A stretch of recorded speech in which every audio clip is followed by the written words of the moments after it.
This is for entertainment purposes only. This short story is only for people over the age of 18. I found a source of unbelievable power. This isn't a joke or an exaggeration. I found something that will revolutionize the world and then lost it. Let me tell you what has happened so far. My name is Antonius Tony Milburn. I do secret projects for the Defense Advanced Research Projects Agency, or DARPA for the military. Don't ask me what they are, because I can't tell you without being imprisoned for a decade. I'm a scientist. I'm really smart. I'm the loneliest man around. I have a brain, not a body, and people judge me right away. One of the things I am not supposed to talk about is how sound waves interact with each other. Hit a target with a sound wave, and you can do certain things, like hit the resonate frequency and make it shatter.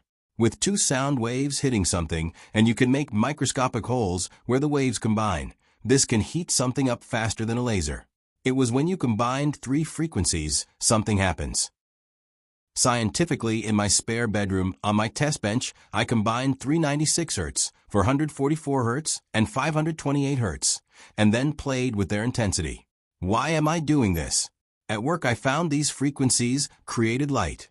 Sound-making photons was something unheard of. However, this was at the end of my project's life, and I couldn't peruse it further at work. That's why I took it home.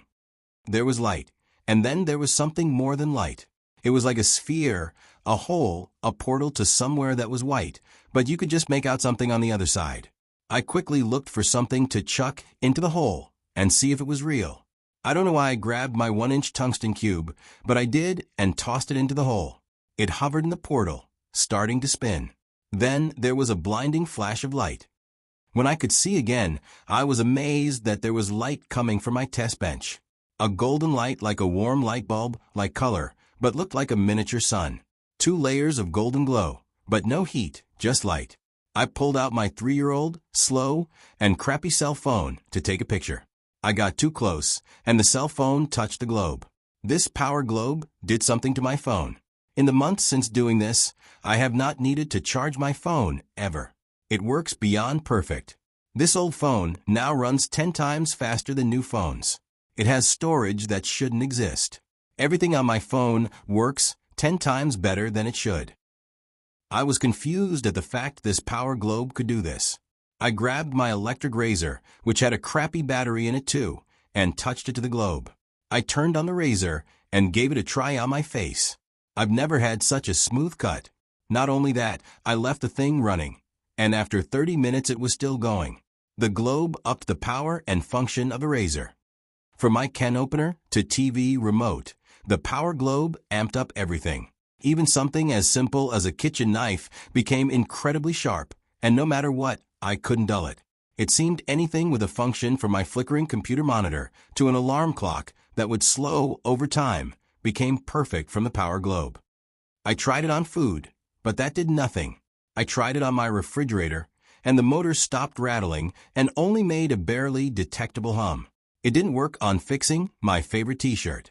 It did amp up my pocket flashlight to extreme brightness and seemingly unlimited power. It did nothing to my normal toothbrush, but it amped up my whitening toothpaste and now I looked like I bleached my teeth. I touched the globe to my glasses, and before I thought I'd need to go get a new prescription, but I could see perfectly through them. I have been trying to look better and had some Muscle Man pills. It claimed to drop fat and increase muscle mass. They didn't work. I put a few on my workbench, and holding the globe in a gloved hand, I touched 2 pills. I took one of the pills. The gurgling in my stomach happened immediately. Then I felt it. There was a pleasant warmth running my arms and legs. A less pleasant burning in my middle. 20 minutes after downing the pill, I looked like I had spent my life at the gym. I was ripped with a six-pack and more muscles than I ever dreamed of. The power globe worked on medication. Good to know. I spent a day checking out my body and trying to amp up everything in my apartment. My clothes kept falling off. This brought me to go to a second-hand store to look for clothes. While there I got clothes, but also so many electronic devices. I also hit the toy section, which is where I found this one crappy toy. I'm not sure where it came from, no name on it, but it looked like a gun. However, the barrel was replaced with a spinning disc, and on that disc a spiral pattern in black and white. A hypnosis ray gun that ran on 2 AA batteries. I tossed it into my cart. The popcorn maker popped every kernel of corn in half the time. The DVD player read every scratched and warped DVD I found. The TV antenna picked up signals from an impossible distance away. Then I tried some of the toys.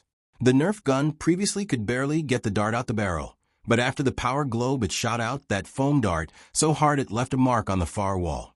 The small radio-controlled drone could barely get off the ground on a full charge, but after the power globe, it was like having a stunt drone worth thousands of dollars.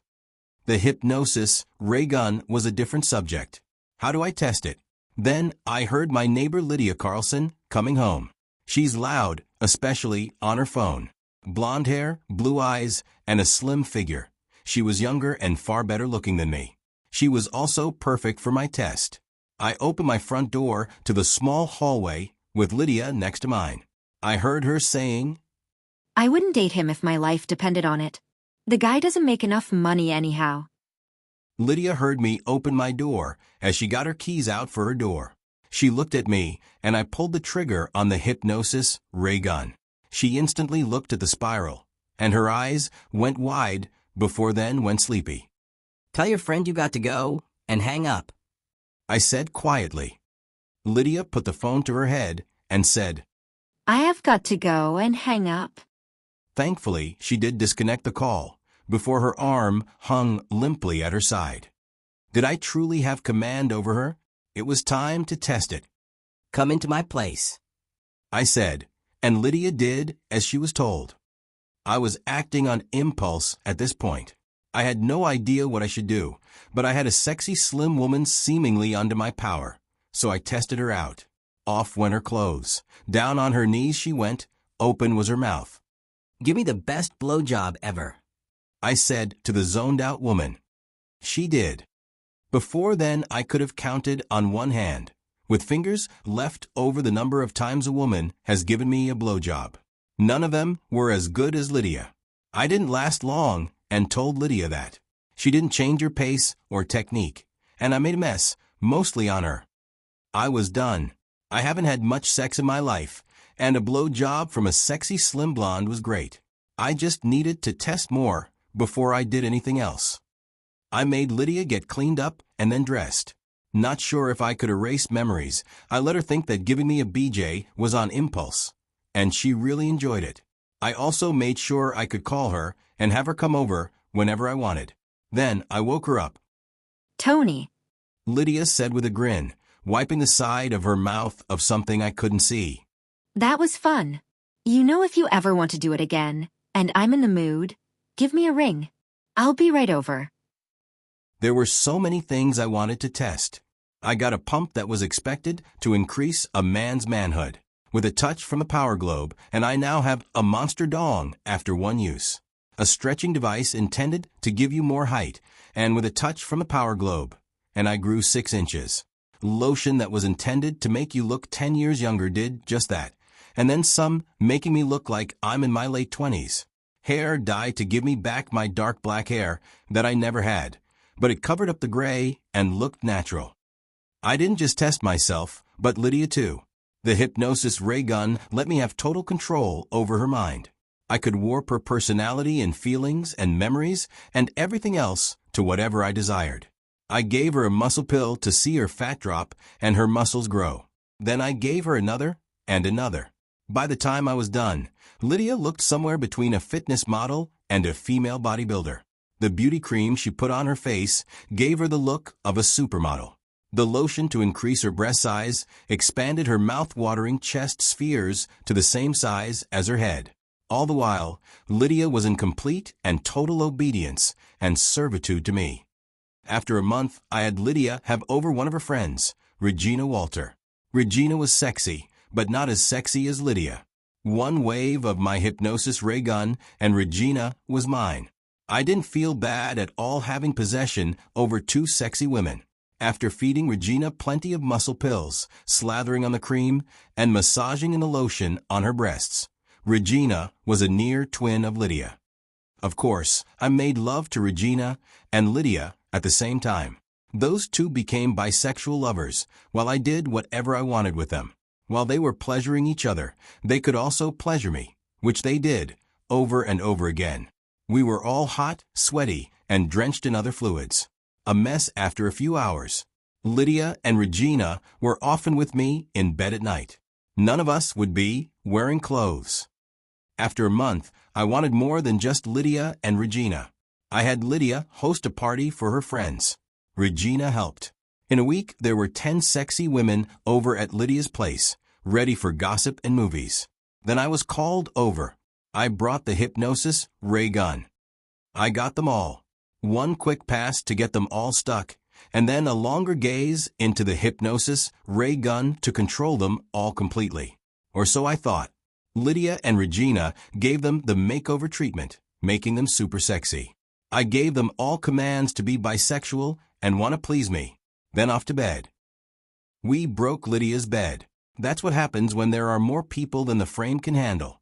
But the writhing mass of naked bodies couldn't stop. Everywhere I turned was naked flesh. I got to live out a fantasy of every guy. I got more sex with more women than I could handle. I fell asleep in a sea of naked bodies. I woke to a slap to my face. The woman above me looked spectacular with her slim body, sporting actual 8-pack abs, shaved, smooth, tight, firm body. Her breasts were huge, globular, no way looking real, but amazing on her muscular body. Her hair was short auburn, and her eyes were intense brown. I say intense because she looked angry at me, which shouldn't have been possible. I have to please you. She said, and I realized I didn't even know her name. Let me show you how pleasurable this is. In her hand was my hypnosis ray gun. It was the last time I saw it. I blinked and woke up in my apartment, naked, and it was nearly a day later. The hypnosis ray gun was gone. The power globe was gone. I got dressed, quickly, and ran over to Lydia's apartment next door. I pounded on the door until it opened. There was Lydia. Blonde hair down to the middle of her back. Blue eyes, intense and crystal. Her body and face were remade by the power of the power globe to perfection. I felt it hit me like a bolt of lightning. I dropped to my knees. Mistress, I am yours to command, I said, and felt like I meant every word of it. By all means, slave, come in. Lydia said, and, as I started to get to my feet, she said, Crawl inside. I did. I did everything for Lydia. Cook, clean, massage, and even just be a footstool for her. I felt immense pride and joy at following every one of her commands. I was eager to please and see how else I could make Lydia happy. When it came to sex, I did all the work, while she just lay there and enjoyed herself, which I was more excited by her pleasure than anything else. After a month of never-ending joy at being Lydia's slave, Mistress had a request of me. Whatever you did to me to give me those great muscles and big breasts is starting to fade, slave. Lydia stated to me while I rubbed her feet. Do exactly what you did to me before, so I can get that body back. I couldn't resist her commands. I'm reconstructing my sound portal generator. I have my tungsten cube. I have a toy hypnosis ray gun. I will do exactly what I did before to Lydia. Right after I do one little thing first. I know I am Mistress Lydia's slave, and nothing is more pleasurable than that. However, if I am to do exactly as I did before, I need to have my free will back. I must rid myself of my slavery, and then give Mistress Lydia her body back. After that, I need to find that power globe. I need to find that woman with the short hair. I will not just stop and give up. I must progress forward. I will find that woman with the short hair and make sure she is fully under my power. I am rather mad at her. She could have just enjoyed the sex. Now, she's going to find out how dangerous this nerd can be. I'll get back that power globe and make sure to power up a vibrator for her to use, until something breaks. The end. This was a work of fiction. Any similarity between people, living or dead, is purely coincidence. This scenario did not, or should not, have happened in real life. Thank you for listening.